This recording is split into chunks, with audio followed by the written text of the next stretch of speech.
Good morning सबको। ठीक है, आज से हम ग्रामर स्टार्ट करेंगे। तो तुम्हारे ग्रामर में फर्स्ट टॉपिक आता है पद परिचय। ठीक है, पद परिचय। अब एक होता है शब्द, ठीक है, एक होता है पद। पद क्या होता है, क्या आप लोग जानते हो?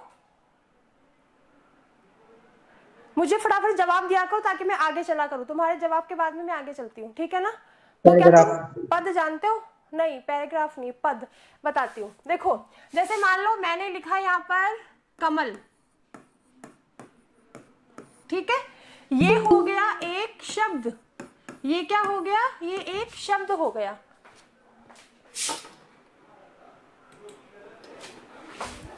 ये हो गया एक शब्द। मैंने इसी कमल का वाक्य में प्रयोग किया। क्या वाक्य में प्रयोग किया? कमल का फूल बहुत सुंदर होता है। ठीक है, कमल का फूल बहुत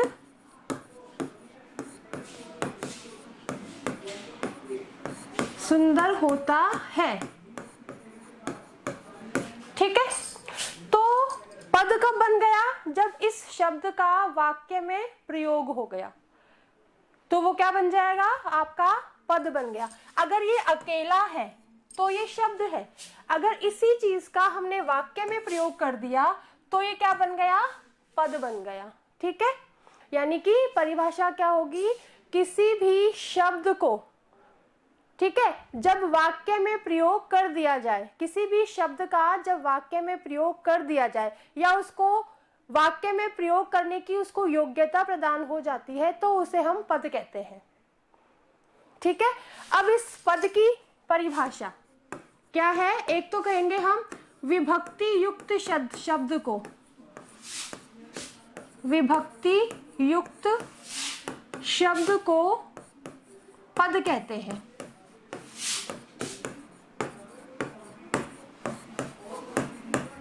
ठीक है, अब देखो ये कमल है, ये शब्द है, ठीक है, इसके आगे विभक्ति लग रही है। ये का क्या है? विभक्ति है ना? यस मैम, है ना, ये विभक्ति है। तो क्या होता है कि विभक्ति युक्त शब्द को पद कहते हैं। ठीक है, या फिर जब किसी शब्द को,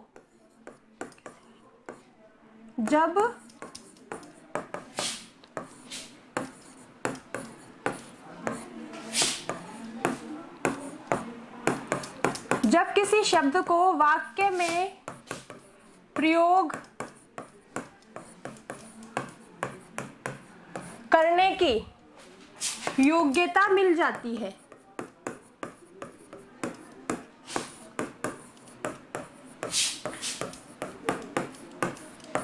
तो वो पद बन जाता है। ठीक है, तो वह पद बन जाता है। आगे बात समझ में? अभी आपको सिर्फ समझना है, लिखना है आपको रिकॉर्डिंग देख के। आप रिकॉर्डिंग देखोगे, फिर जो मैं लिखवा रही हूँ वो आप लिखोगे। ठीक है, शब्द क्या है मैंने बताया समझने के लिए, पद क्या है, पद की परिभाषा लिखोगे। ठीक है, अब पद परिचय क्या है? पद परिचय क्या है कि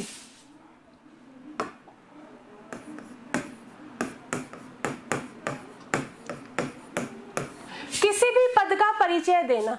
ठीक है, मैंने फर्स्ट वाक्य लिखा था कि कमल का फूल बहुत सुंदर होता है। ठीक है, मैंने दूसरा वाक्य मान लो तुम्हें समझाने के लिए लिखा कि रमेश बहुत बुद्धिमान है।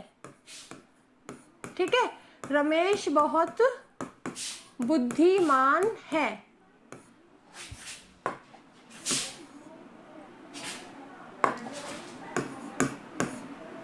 सॉरी, एक मिनट।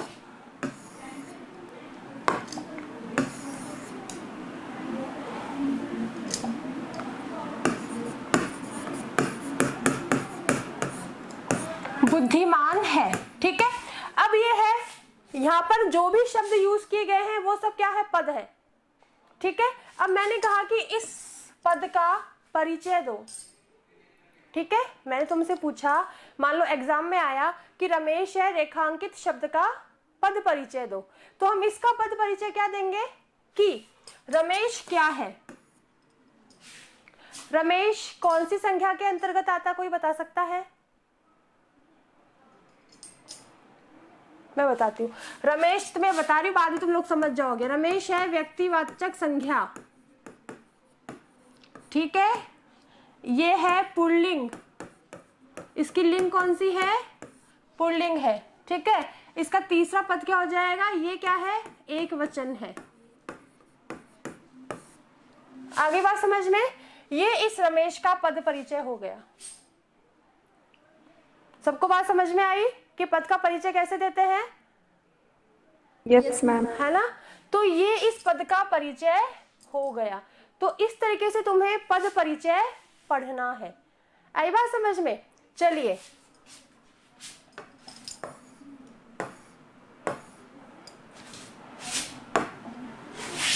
अब हम लिखेंगे कि पद कितने प्रकार के होते हैं? पद होते हैं दो प्रकार के, विकारी और अविकारी,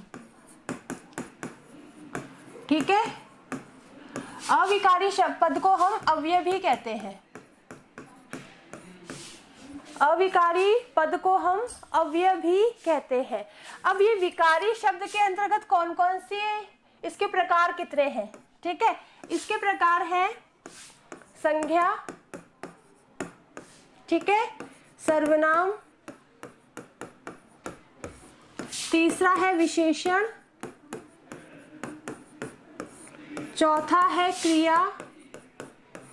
ये इस विकारी जो पद है इसके चार प्रकार है, ठीक है। विकारी का मतलब क्या होता है कि जो शब्द लिंग, वचन, कारक, काल के अनुसार बदल जाते हैं, ठीक है ना। जो भी शब्द लिंग, वचन, कारक और काल के अनुसार बदल जाते हैं उनको विकारी शब्द कहते हैं। आई बात समझ में? और ये विकारी शब्द आपके चार प्रकार के हैं। अविकारी शब्द क्या होते हैं?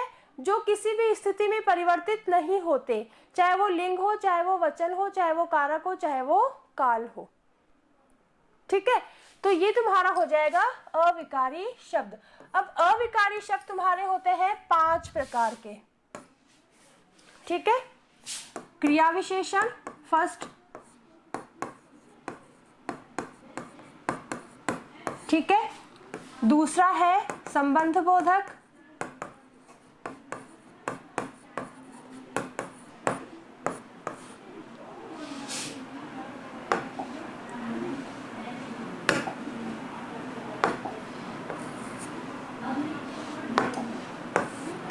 ठीक है। तीसरा है आपका समुच्चय बोधक,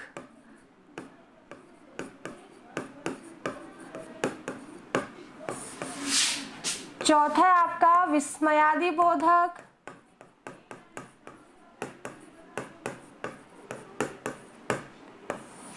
और पांचवा है आपका निपात। अब क्या है कि पद परिचय देने के लिए आपको ये सारी चीजें पढ़नी पड़ेगी, तब जाके आप किसी भी वाक्य में एक पद का परिचय दे सकते हो कि ये पद किस किस के अंतर्गत आता है। आई ना सबके बात समझ में? जब आपको इन सारी चीजों की, विकारी शब्दों की, अविकारी शब्दों की, इसको हम पद भी बोलेंगे, शब्द भी बोलेंगे, ठीक है ना, तो क्या बोलेंगे, जब आपको ये सारी चीजों की जानकारी होगी तब जाकर आप एक पद का परिचय दे सकते हो। क्योंकि वाक्य में आपसे किसी भी चीज के बारे में पूछ लिया जा सकता है और आपको उसको परिचय उसका देना पड़ेगा। यहां तक सबको समझ में आ गई बात? विकारी क्या होते हैं, अविकारी क्या होते हैं, सबको पता चल गई? Yes ma'am. ठीक है, चलिए अब हम फर्स्ट पढ़ेंगे विकारी शब्द। पहले हम संज्ञा, सर्वनाम, विशेषण और क्रिया पढ़ेंगे। आज का टॉपिक अपना है संज्ञा। ये बात ध्यान रखना, जो मैं बनाती जा रही हूँ, जैसे मैंने डायग्राम ये ऐसे बनाया है तो आपकी कॉपी में भी ऐसा ही बना हुआ होना चाहिए, ठीक है? Okay ma'am. है ना, ध्यान रखना सब लोग। और हेमलता तुम एक बार करके मुझे भेज देना ताकि फिर मैं क्लास में भेज दूंगी, बच्चे और भी कर लेंगे। मैम हेमलता आई नहीं है। जब हेमलता आई नहीं क्या? उसकी आवाज मुझे किसकी लग रही है फिर? और कौन बोल रहा है? अच्छा चलो ठीक है। पलक के पास तुम्हारे पास कॉपी नहीं है, कोई दिक्कत नहीं है, बाद में देखते हैं। अब अपना फर्स्ट टॉपिक है संज्ञा। ठीक है, संज्ञा सबको पता है? पता है सबको? बताओ Yes, ma'am. पलक, बताओ। किसी व्यक्ति, वस्तु, स्थान या भाव के नाम को संज्ञा कहते हैं। Very good. किसी वस्तु, व्यक्ति, प्राणी, स्थान या भाव के नाम को संज्ञा कहते हैं। ठीक है, भाव के नाम को संज्ञा कहते हैं।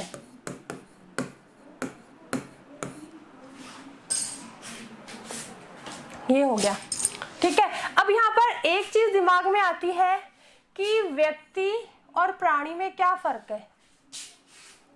व्यक्ति में क्या फर्क है और प्राणी में क्या फर्क है, तो यहाँ पर बता देती हूँ मैं। व्यक्ति मतलब मनुष्य, इंसान। ठीक है, प्राणी में आपके आ जाएंगे जानवर, पशु पक्षी। ठीक है ना, पशु पक्षी आपके प्राणी में आ जाएंगे और व्यक्ति जो है वो मनुष्यों में आ जाएगा। आ गई बात सबके समझ में? ठीक है, यस मैम। ओके। अब यहाँ पर ये बोल रहा है कि किसी वस्तु, व्यक्ति, प्राणी, स्थान या भाव के नाम को संज्ञा कहते हैं। ठीक है, तो इसमें हम क्या लिखेंगे? एक मिनट, उदाहरण बता रही हूं तुम्हें। जैसे तालाब के किनारे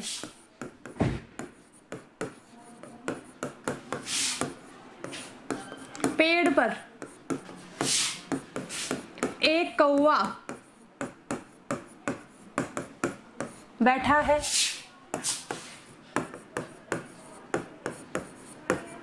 ठीक है, उसे प्यास लगी थी, उसे प्यास लगी थी। इससे मैंने अंडरलाइन किया आपका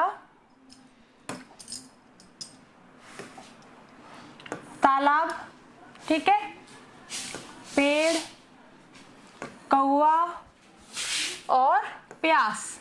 ठीक है, अब आपका तालाब, तालाब क्या हो गया?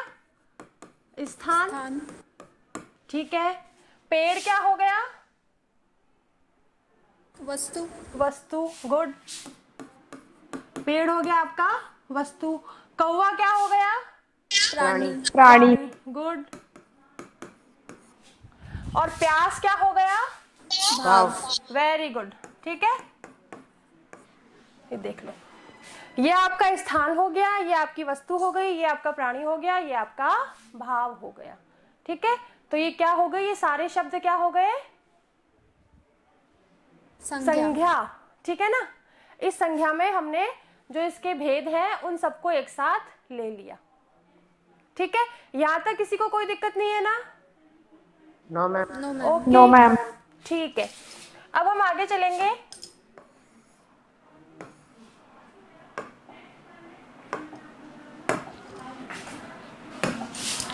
अब हम लिखेंगे संज्ञा के भेद। ठीक है, यहां पर हम ऐसे लिखेंगे कि संज्ञा के मुख्य रूप से तो 3 भेद है। ठीक है, फर्स्ट कौन सा बताओ? व्यक्तिवाचक, व्यक्तिवाचक, जातिवाचक और भाववाचक। व्यक्तिवाचक। ठीक है, व्यक्तिवाचक संज्ञा। दूसरा कौन सा है? जातिवाचक। जातिवाचक संज्ञा।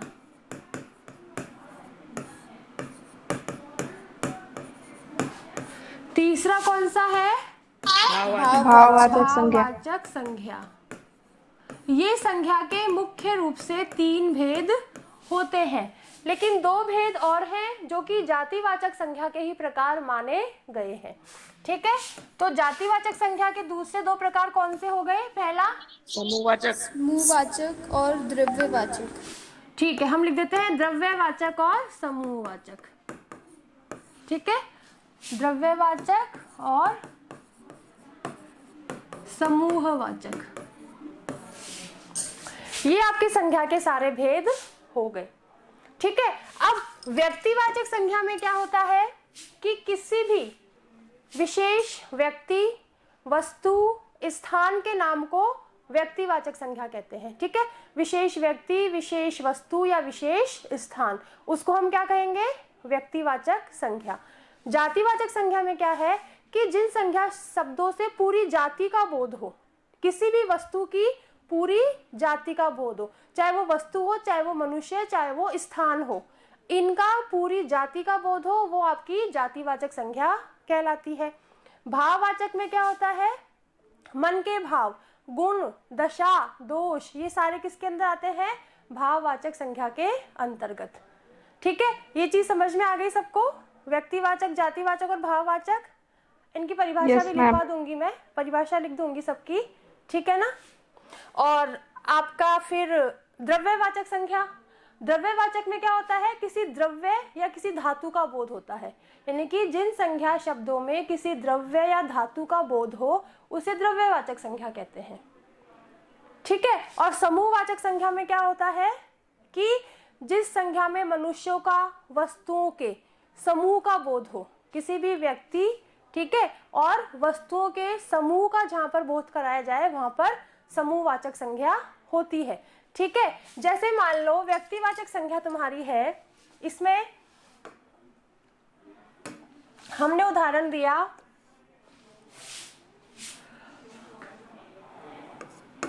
हिमालय। ठीक है, दूसरा मैंने दे दिया नेहरू। ठीक है, और तीसरा मैंने दे दिया गांडीव। ठीक है, ये वस्तु हो गई, ये व्यक्ति हो गया और ये स्थान हो गया। ठीक है, तो हिमालय क्या है? हिमालय क्या है? पर्वत है, लेकिन विशेष पर्वत है ये। ठीक है ना? ये क्या है? विशेष पर्वत है, इसलिए किसके अंतर्गत आ गया? ये व्यक्तिवाचक संज्ञा के अंतर्गत। ठीक है, ऐसे ही नेहरू जो है वो विशेष है। ठीक है, ये व्यक्तिवाचक संज्ञा के अंतर्गत आ गया। जैसे मान लो नेहरू जी भारत के प्रथम प्रधानमंत्री थे। ठीक है, हिमालय पर्वत को भारत का मुकुट कहा जाता है। ठीक है, गांडीव धनुष, मैंने कहा कि जो गांडीव है वो गांडीव धनुष क्या है? अर्जुन का था। गांडीव क्या है? धनुष का नाम है। ठीक है ना, जो अर्जुन का था। तो ये क्या हो गई? आपकी विशेष वस्तु हो गई, ये विशेष व्यक्ति हो गया, और ये जैसे ये मान लो ये विशेष व्यक्ति हो गया। ठीक है, ये विशेष स्थान हो गया, और ये आपका विशेष वस्तु हो गई। आ गई बात सबके समझ में? ठीक है, आगे है मान लो अपनी जातिवाचक संज्ञा। ठीक है, जातिवाचक संज्ञा में क्या हो जाएगा? जैसे मैंने बोला पक्षी, ठीक है, पेड़, मेज, नदी, ये सब क्या है? ये एक ही जाति का बोध करा रही है। ये एक जाति मतलब जो एक ना होकर बहुत सारी हो। आए बात समझ में? जैसे मैंने कह दिया किसान, अध्यापक, ठीक है, मजदूर, डॉक्टर, ये सब आपके जातिवाचक संज्ञा के अंतर्गत आ जाते हैं। आगे सबको बात समझ में? ठीक है, अब भाववाचक आपकी संज्ञा है। भाववाचक संज्ञा में आगे आपका गर्मी हो गई, ठीक है ना, शीत हो गई, बुढ़ापा हो गया, प्यास हो गई, भूख हो गई। ठीक है, ये सारी चीजें किसके अंतर्गत आती है? भाव के अंतर्गत। जैसे मैंने बोला बरसात के महीने में खेतों में हरियाली छा जाती है। अब जो हरियाली है ये क्या है? भाववाचक संज्ञा है। ठीक है, मैंने बोला कि ऊपर के कमरे में मुझे बहुत गर्मी महसूस होती है ना, तो ये गर्मी क्या हो गई आपकी? भाववाचक संज्ञा हो गई। ठीक है सबको। और मैंने बोला कि बुढ़ापा बहुत कष्टदायक होता है, तो बुढ़ापा क्या हो गया? भाववाचक संज्ञा हो गई। आई बात सबके समझ में? सबके समझ में आई बात ये? Yes ma'am. ठीक है, तो ये आपकी व्यक्तिवाचक संज्ञा, जातिवाचक संज्ञा, भाववाचक संज्ञा। द्रव्यवाचक संज्ञा में क्या आ जाएगा आपके? जैसे मान लो घी, ये घी क्या है? द्रव्य है।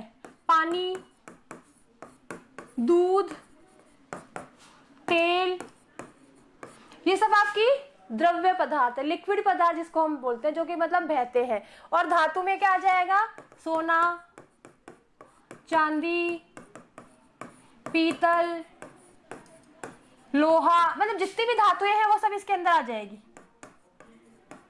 ठीक है, ये चीज समझ में आ गई सबको, द्रव्यवाचक संज्ञा? ठीक है। Yes, आगे ma'am. अपना है समूहवाचक। समूहवाचक में क्या हो जाती है? झुंड का पता चलता है हमें। यहाँ पर हमने कहा कि भीड़, दरबार, सभा, कक्षा, मंडली, ठीक है, सेना, ये सब क्या है? एक ना होकर ये बहुत सारी चीज, इसमें बहुत सारे लोग हैं। भीड़ अकेले आदमी की नहीं होती है, दरबार अकेले आदमी से नहीं लगाया जाता, उसमें बहुत सारे मंत्री होते हैं, कर्मचारी होते हैं। सभा एक जने से नहीं होती, समूह है पूरा। ठीक है। कक्षा उसमें एक बच्चा नहीं बैठता है, बहुत सारे बच्चे बैठते हैं। इसी प्रकार मंडली, जो भक्तजन होते हैं उनके समूह को मंडली कहते हैं। तो भक्त क्या है? मंडली में बहुत सारे भक्त आ जाते हैं। सेना, इसमें क्या होती है? बहुत सारे सैनिक आ जाते हैं। तो ये क्या हो गई आपकी? समूहवाचक संज्ञा या समुदायवाचक संज्ञा। सबको समझ में आ गया यहाँ तक? Yes, ma'am. Yes ma'am. ठीक है, सबको समझ में आ गया? चलिए अब मैं आपसे ही पूछूंगी। बाकी ऐसा करूंगी कि मेरे पास इसके नोट्स बने हुए हैं, मैं आपको क्लास में भेज दूंगी, आप कॉपी में कर लेना। ठीक है। और समझने के लिए लेकिन सारे बच्चे जाके वीडियो देखोगे, उसको लाइक करोगे, ठीक है, और बाद में समझोगे। ठीक है। हाँ, अब देखो,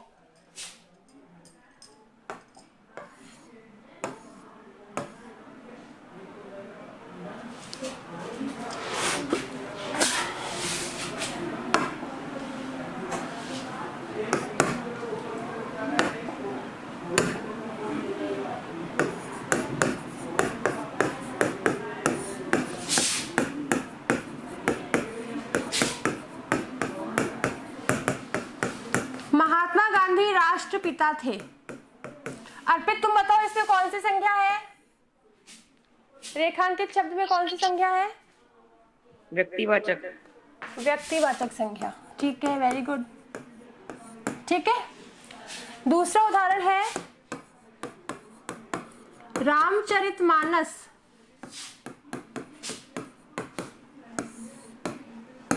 तुलसीदास ने लिखी।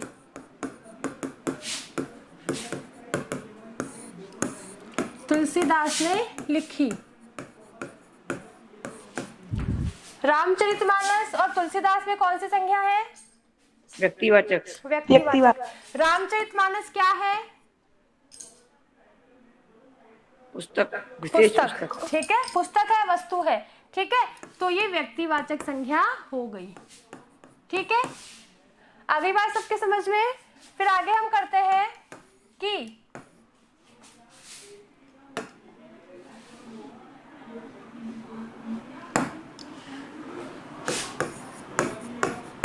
बरसात में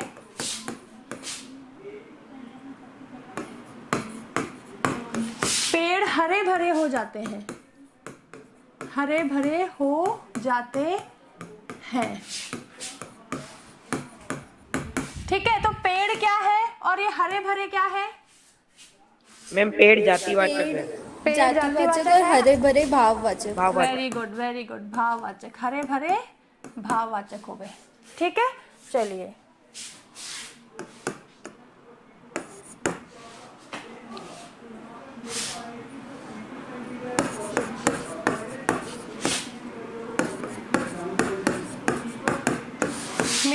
मेरे पड़ोस में, सॉरी,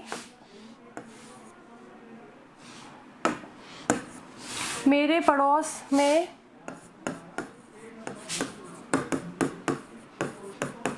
आदमी मोटापे से बहुत कष्ट पा रहा है।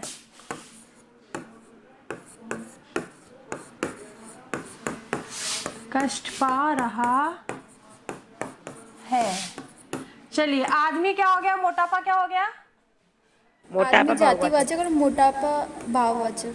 हाँ, मोटापा भाववाचक, आदमी जातिवाचक। ठीक है, इसी तरीके से क्या होगा, जैसे मान लो मैंने कहा कि कक्षा में, इस कक्षा में, या मैंने कहा 10वीं कक्षा के अंदर पलक बहुत बुद्धिमान है। पलक क्या हो गई, व्यक्तिवाचक। व्यक्तिवाचक। ठीक है, बुद्धिमान क्या हो गया, भाववाचक। भाववाचक। क्योंकि पलक को देखकर मन में भाव आया कि सारे हो, मैंने एक नाम आ गया, ठीक है ना, सब बच्चे हो, सारे इंटेलिजेंट है, कोई ऐसे नहीं है कि कोई वो है, सब इंटेलिजेंट होते हैं, ठीक है ना। बस जो एक रीजन क्या होता है, कुछ बच्चे पढ़ लेते हैं, कुछ बच्चे नहीं पढ़ते हैं, ठीक है ना। तो पढ़ने वाले बच्चे इंटेलिजेंट की कैटेगरी में आ जाते हैं, नहीं पढ़ने वाले बच्चे सोचते हैं ये तो पढ़ता ही नहीं, इसको पढ़ना अच्छा ही लगता है, ठीक है ना। हाँ, ये सबके हो गया, ये सबको क्लियर हो गया। चलिए, मतलब तीनों संज्ञा जो है सबको समझ में आ गई, किसी को Yes, कोई ma'am. दिक्कत नहीं है ना, नो मैम। किसी को कोई दिक्कत थोड़ी है, नो ठीक है। No ma'am. तीसरा मान लो मैंने उदाहरण लिखा, चिड़ियाघर में बहुत सारे पशु पक्षी हैं, बहुत सारे पशु पक्षी हैं, ठीक है। चिड़ियाघर क्या हो गया, जातिवाचक। जातिवाचक। जातिवाचक। और पशु पक्षी भी क्या हो गए, जातिवाचक। जातिवाचक, ठीक है।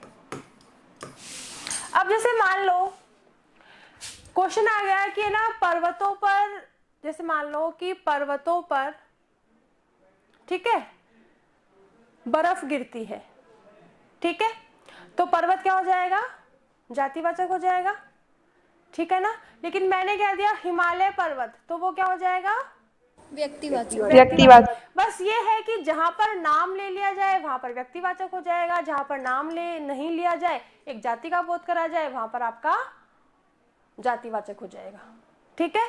तो किसी को कोई दिक्कत नहीं है, नो मैम।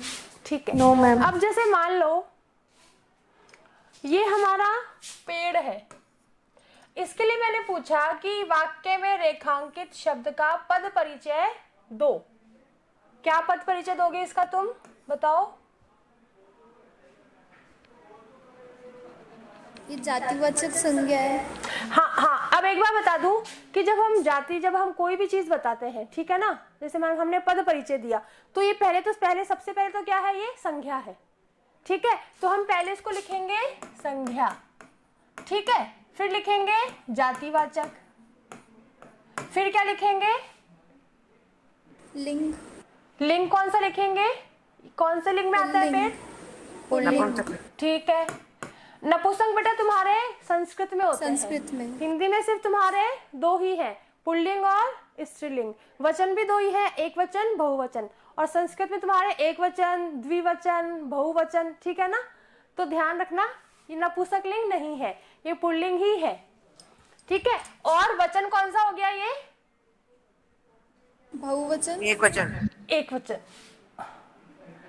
एक वचन ही होगा, क्योंकि देखो हमने यहाँ पर आगे वाक्य नहीं देखा, हमने सिर्फ बस एक पेड़ को लिया है, ठीक है ना। तो ये आपका एक वचन हो जाएगा। आ गई बात सबके समझ में, यस मैम। ठीक है। ऐसे जैसे मान लो हमने दे दिया, अभी तुम्हें ये पड़ोस वगैरह ये तो मैं दे नहीं सकती दूसरे, तो उदाहरण तुम्हें जैसे मोटापा का दे दिया हमने, इसका हो जाएगा, पहले हम लिखेंगे संज्ञा, फिर लिखेंगे भाववाचक, ठीक है। और मोटापे, ये जो मोटापा है वो हमेशा एक वचन के, जब मोटापा, बुढ़ापा, ये हमेशा ऐसी चीजें एक वचन के अंतर्गत ही आती है, बहुवचन में नहीं आती है, ठीक है ना। तो ये आज आपका आ जाएगा एक वचन। और मोटापा भी क्या है, पुल्लिंग ही है, ये स्त्रीलिंग नहीं है, ठीक है। इस तरीके से मतलब संज्ञा शब्दों के वाक्य में जो भी संज्ञा का शब्द पूछा जाएगा, संज्ञा शब्द का पद परिचय पूछा जाएगा, तो वो तुम लोग सब आराम से दे दोगे, वहां पर कहीं कोई दिक्कत नहीं है, नहीं है ना, आराम से दे दोगे इजीली, ठीक है। Yes ma'am. चलिए ठीक है, ओके, बाय सबको, है ना।